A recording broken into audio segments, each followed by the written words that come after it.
अस्सलामुअलैकुम वरहमतुल्लाहि वबरकातुहू। दोस्तों, welcome back to boutique of Shaista. उम्मीद है कि आप सब खैरियत से होंगे। अल्हम्दुलिल्लाह मैं भी बिल्कुल ठीक हूँ।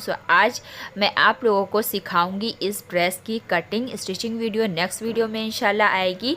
और साथ ही मैं आप लोगों को सिखाऊंगी 46 चेस्ट के हिसाब से बैक नेक आप अगर 1 से लेके 4.5 तक रख रहे हैं तो आपने आर्म होल की कटिंग किस तरीके से करनी है जिससे आपका नेक आगे या पीछे ना भागे। सो चलिए जी, करते हैं वीडियो को स्टार्ट।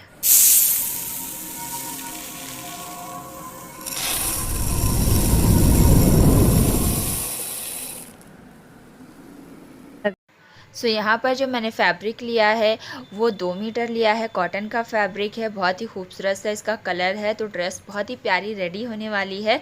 तो साथ ही मैं आपकी इसकी चौड़ाई बता देती हूँ। तो इस फैब्रिक की जो चौड़ाई है वो 1 मीटर 4 इंच है, जो कि नॉर्मल चौड़ाई होती है। इससे ज़्यादा चौड़ाई भी होती है। अगर आपके पास इससे ज़्यादा चौड़ाई का फैब्रिक है तो आप स्लीव्स की लेंथ बढ़ा भी सकते हैं और ड्रेस की भी लेंथ बढ़ा सकते हैं। लेकिन अगर आपके पास 1 मीटर 4 इंच चौड़ा ही फैब्रिक है, यानी कि चौड़ान उतनी ही है, तो 2 मीटर में आप इतना ही साइज़ रेडी कर सकते हैं जो मैं आप लोगों को इस वीडियो में सिखाने वाली हूँ। क्योंकि मैंने खुद ही बहुत एडजस्टमेंट करके 2 मीटर में इस ड्रेस को रेडी किया है। लेकिन आप रेडी कर सकते हैं अगर आपके पास 2 मीटर फैब्रिक है।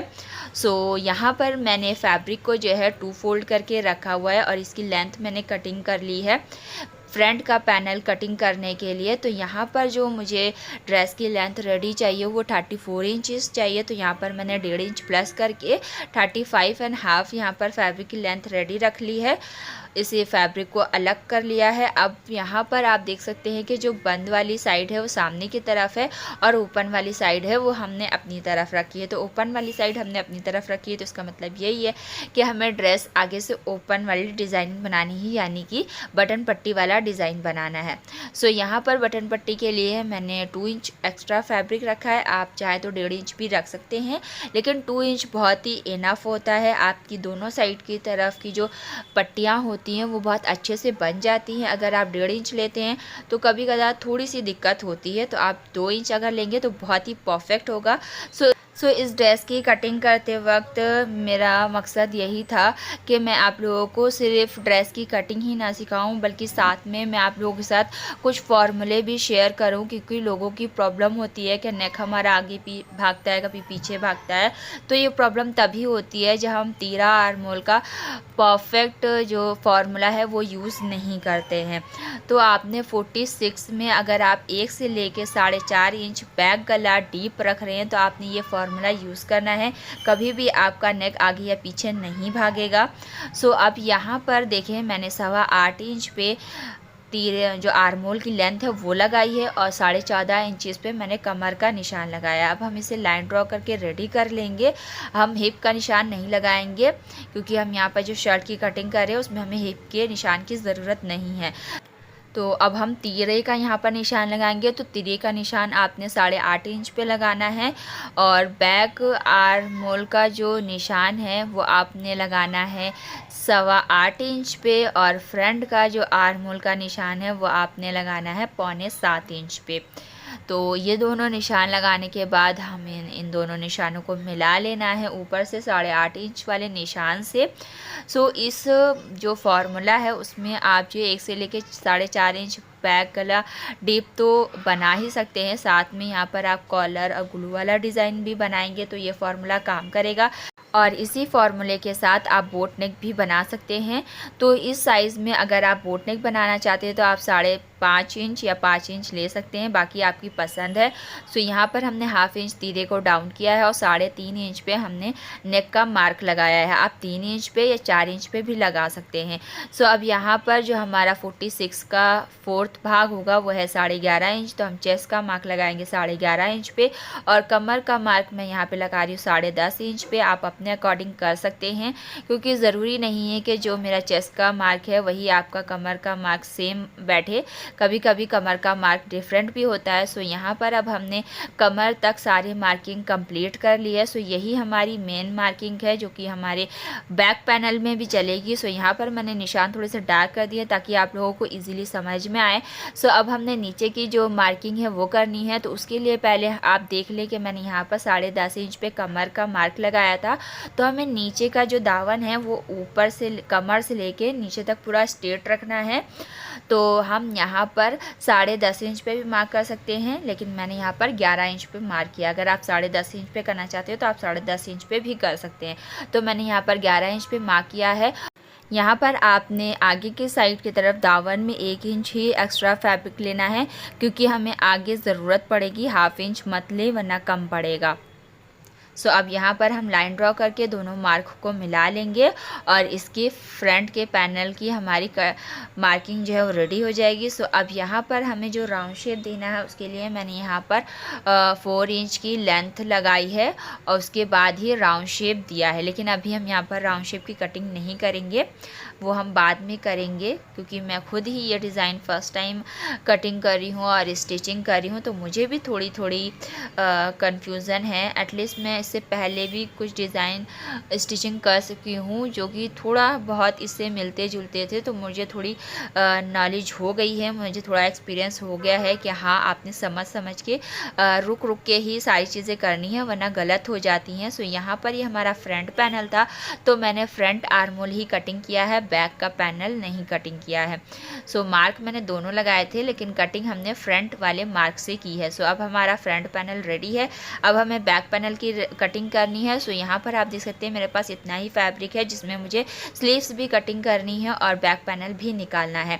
सो यहाँ पर जो है मैंने 35.5 इंच पे लेंथ लगा ली है। तो मैंने एक्स्ट्रा फैब्रिक ऊपर इसलिए छोड़ा है क्योंकि जो आर्मोल का फैब्रिक बचेगा आगे से, वो और ये दोनों फैब्रिक आपस में ज्वाइंट हो ताकि हमें स्लीव्स की कटिंग करने में ईजी हो, क्योंकि हमारे पास और एक्स्ट्रा फैब्रिक नहीं है।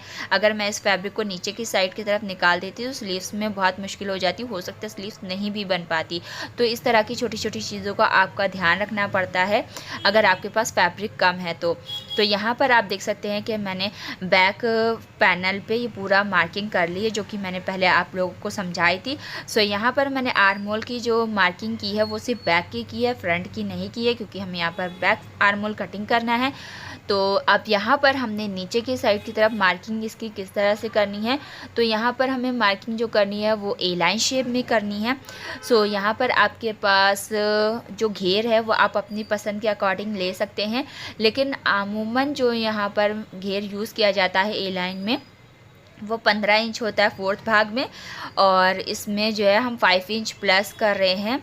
तो 5 इंच हम प्लस इसलिए कर रहे हैं क्योंकि हमारा बैक पैनल जो आगे वाले पैनल पे उठ के आएगा वो डिज़ाइनिंग के लिए यूज़ होगा। तो टोटल यहाँ पर आप देख सकते हैं कि पूरा फिक्स आ रहा है हमारा 15 इंच और उसमें 5 इंच प्लस 20 इंचज़। तो हम यहाँ पर पूरा फैब्रिक ले लेंगे। अगर आपके पास एक्स्ट्रा फैब्रिक आगे है तो आपने 15 इंच मार्क करना है, उसके बाद 5 इंच आगे प्लस करना है, पूरा एक्स्ट्रा फैब्रिक नहीं लेना है वरना आपकी डिज़ाइनिंग ख़राब हो जाएगी। तो 15 इंच को अगर आप 4th भाग में प्लस करेंगे तो आपका आएगा 60 इंच पूरे राउंड में। तो इतना घेर जो है बहुत इनफ होता है, बहुत ही परफेक्ट होता है। यहाँ पर आप देख सकते हैं कि मैंने नीचे के कॉर्नर से कमर का जो मार्जिन वाला निशान था इससे ए लाइन शेप दे लिया है। सो यहाँ पर मैं आप लोगों को एक चीज़ समझा रही हूँ, उसे आप ध्यान से देखिएगा। तो यहाँ पर देखिए कि मैंने 4 इंच पे लेंथ लगाई है, वो मैंने राउंड शेप देने के लिए लगाई है। तो यहाँ पर देखिए कि ए लाइन शेप देने के बाद जब मैंने यहाँ पर 4 इंच पे मार्क किया है तो हमारी लेंथ 18 इंच या 18.5 इंच आ रही है। लेकिन अगर हम 4 इंच पे मार्क लगाने के बाद ए लाइन शेप दें तो इस तरीके से आप देख सकते हैं कि जितना फैब्रिक हमारा यहाँ पर था पूरा घेर हमारे पास यहाँ पर आ गया है। तो इस ट्रिक को इस्तेमाल करके आप अपने घेर को बचा सकते हैं, वेस्ट नहीं होगा आपका फैब्रिक। तो ये मेरी ट्रिक है जो कि मुझे बहुत अच्छी लगती है और आप लोगों को कैसी लगी ज़रूर बताइएगा। सो अब यहाँ पर हमारी सारी मार्किंग कंप्लीट हो चुकी है। अब हम बैक पैनल की भी कटिंग कर लेंगे। सो बैक पैनल की हम कटिंग तो कर लेंगे, लेकिन आप लोगों ने इस बात का ध्यान रखना है कि राउंड शेप आपने अभी नहीं देना है, क्योंकि हम जब बैक फ्रंट पैनल स्टिच करेंगे तो उसमें बैक पैनल को जब हम आगे की साइड की तरफ फोल्ड करेंगे तो थोड़ी बहुत दिक्कत हो सकती है, क्योंकि मैंने पहले इस तरह के कुछ डिज़ाइन स्टिच किए हैं जिसमें मुझे ये प्रॉब्लम हुई थी। इसीलिए मैंने यहाँ पर बैक पैनल का राउंड शेप नहीं दिया है, सिर्फ फ्रंट का ही हम आगे देंगे। अभी मैं आपको दिखाऊंगी। तो यहाँ पर देखिए जो हमने बटन पट्टे के लिए मार्क लगाए थे वहाँ पर हम छोटे छोटे कट्स लगा लेंगे ताकि दोनों पैनल पर मार्क आ जाए। अब यहाँ पर देखें कि जो मैंने फ्रंट पैनल पे इस तरीके से राउंड शेप दिया था वो आप लोगों को सही से नहीं समझ में आया होगा, क्योंकि मैंने डिटेल में राउंड शेप किस तरीके से देना है बिगनर्स के लिए तो वह मैं आप लोगों को यहाँ पे बता रही हूँ। तो यहाँ पर देखिए कि आपने 4 इंच की लेंथ लेनी है और 4 इंच की आपने चौड़ाई लेनी है, यानी कि दामन की साइड की तरफ भी आपने 4 इंच पे मार्क करना है। फिर इन दोनों निशानों को राउंड शेप दे देना है और इसकी कटिंग कर लेनी है। तो ये ईजी मेथड है लोगों को समझाने के लिए कि आप किस तरीके से राउंड शेप दे सकते हैं। बाकी जिनको आता है वो इस पार्ट को स्किप कर सकते हैं। सो मेरी बस यही कोशिश रहती है कि मैं जो भी कटिंग या स्टिचिंग सिखा रही हूँ वो डिटेल में सिखाऊं, क्योंकि वीडियो तो लंबी हो जाती है, लेकिन कोई अगर वीडियो देख रहा है तो उसे सही तरीके से सारी चीज़ें समझ आनी ज़रूरी है। सो अब यहाँ पर आप देख सकते हैं कि मैंने फ्रंट पैनल को बैक पैनल के ऊपर रखा है, बटन पट्टी मैंने बाहर की तरफ की है और जो एक्स्ट्रा फैब्रिक था हमने ए लाइन शेप दिया था बैक पैनल में, उसे हमने किस तरीके से आगे की तरफ फोल्ड करना है। तो यहाँ पर आप देखें कि ये थोड़ा सा नीचे की साइड की तरफ जा रहा है। अगर हम यहाँ पर राउंड शेप दे लेते तो हमारा वेस्ट ही जाता और हो सकता है कि उससे हमारी ड्रेस में कुछ फ़र्क भी पड़ता, यानी नुकसान भी होता। तो ये चीज़ मैंने आप लोगों को इसीलिए यहाँ पर समझा दी है ताकि आप लोगों को कन्फ्यूज़न ना हो।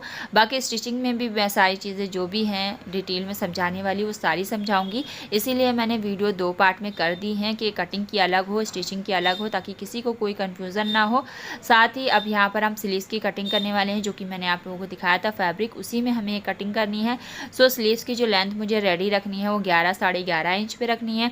सो यहाँ पर आप देख सकते हैं स्लीव्स 11 इंच पे रेडी है, तो हमें मार्जिन के लिए फैब्रिक चाहिए होगा। तो अभी हमें इसमें इसी में एडजस्ट करना है। तो हमने 3.5 इंच पे मार्क लगा के यहाँ पर 2 लाइन खींच ली, क्योंकि ऊपर का एक्स्ट्रा फैब्रिक हमारा वेस्ट है। उसके बाद 8.25 इंच पे हमने निशान लगाकर राउंड शेप देना है। नीचे के साइड की तरफ जो मोहरी है वो मुझे लगानी है 6 इंच पे, और आप चाहे तो स्ट्रेट भी रख सकते हैं, यानी कि 8.25 इंच हमने ऊपर लिया तो आप 8.25 इंच नीचे भी रख सकते हैं। स्ट्रेट स्लीव्स भी इस ड्रेस में अच्छी लगेगी। अगर आप इसी साइज़ में स्लीव्स की लेंथ या फिर ड्रेस की लेंथ बढ़ाना चाहते हैं तो 2 मीटर में पॉसिबल नहीं है, आपको 2.5 या 3 मीटर फैब्रिक लेना पड़ेगा। तो अब यहाँ पर देखिए कि मैंने 6.5 इंच पे मार्क किया है। उसके बाद आगे की साइड की तरफ आपने मार्जिन ले लेना है 1 इंच या 1.5 इंच। उसके बाद हमने फ्रंट स्लीव्स का जो शेप होता है वो हमने देना। उसके बाद इस स्लीव्स की कटिंग कर लेनी है। तो इस तरीके से हमारी ये पूरी स्लीव्स कट कर रेडी हो जाएगी। तो स्लीव्स की जो लेंथ है वो हम किस तरीके से कवर करेंगे वो आप स्टिचिंग वीडियो में देखेंगे। हो सकता है मैं इसके ऊपर एक शॉर्ट वीडियो भी बनाऊं। सो आज मुझे ये वीडियो बना के बहुत अच्छा लगा, क्योंकि मेरे दिल में जो भी कन्फ्यूज़न थी वो सारी मैंने आप लोगों के साथ शेयर कर दी हैं। अगर कुछ और भी डाउट्स आप लोगों को रह गए हैं तो आप मुझे कमेंट्स कर सकते हैं, मैं वो सारी डाउट्स भी क्लियर करने की कोशिश करूँगी। और मैं चाहती हूँ कि मैं जो भी साइज़ कटिंग करूँ, ज़रूरी नहीं कि मैं कौन सी ड्रेस कटिंग कर रही हूँ, लेकिन ज़रूरी ये है कि जो भी साइज़ मैं कटिंग कर रही हूँ उसमें मैं सारी चीज़ें आप लोगों को समझा दूँ। तो उम्मीद है कि आपको वीडियो अच्छी लगी होगी। अगर वीडियो अच्छी लगी हो तो वीडियो को लाइक कर दीजिएगा, शेयर कर दीजिएगा। चैनल पर नए हैं तो चैनल को सब्सक्राइब कर दीजिएगा, बेल आइकन को ज़रूर ऑन कर दीजिएगा, ताकि आप लोगों को इस ड्रेस की स्टिचिंग वीडियो का नोटिफिकेशन टाइम पर मिले और आप लोग अपने लिए स्टिच कर सकें। फिर मिलेंगे, अल्लाह हाफिज़।